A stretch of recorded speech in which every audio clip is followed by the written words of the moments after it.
Okay, good evening. Right, இப்போ இதை எப்படி சிம்பிளாக சால்வ் பண்ணலாம்? சிம்பிளாக பார்க்கறதுக்கு செய்ய இயலாத மாதிரி ஒன்று இருக்கு, எந்த சம்மந்தமுமே இல்லாத மாதிரி.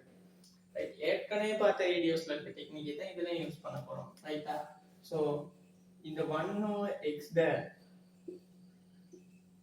ஒன்றின் கீழ் எக்ஸாம் எடுக்க நான் எடுக்கிறேன். ரைட்டா? ஸோ இந்த பக்கம் நான் ஒன்றின் கீழ் எக்ஸுங்கிற பவரை சேர்த்தா நான் இந்த பக்கம் என்ன செய்யணும்? 27 to the power x ஓட 1/x பவரை நான் சேர்க்கணும். ஏற்கனவே படிச்ச மாதிரி a to the power m into power n இருந்தா இதை எனக்கு எழுதலாம் a to the power m into n. Right, இப்போ இதை நான் இங்கே யூஸ் பண்ணா இந்த எக்ஸும் இந்த எக்ஸும் கேன்சல் அவுட் ஆகிடும். அப்போ இந்த சைட் பேலன்ஸ் ஆகும் 1/x is equal to இந்த பக்கம் பேலன்ஸ் ஆகும் 27 மட்டும்.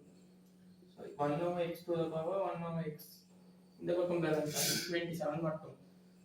இப்போ எனக்கு தேவை அடியிலையும் அடுக்கலையும் ஒரே நம்பரா இவரை மாத்தினா எனக்கு ஆன்சர் வந்துடும். அப்ப எனக்கு இந்த 27 சொல்லலாமா இல்லையா?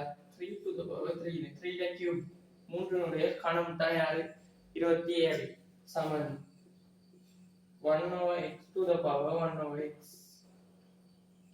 ரைட், இப்போ 1/x இருக்க வேண்டிய இடத்துல எல்லாம் 3 இருக்கு. ரைட்டா? So 1/x is equal to 3. So x is equal to 1/3.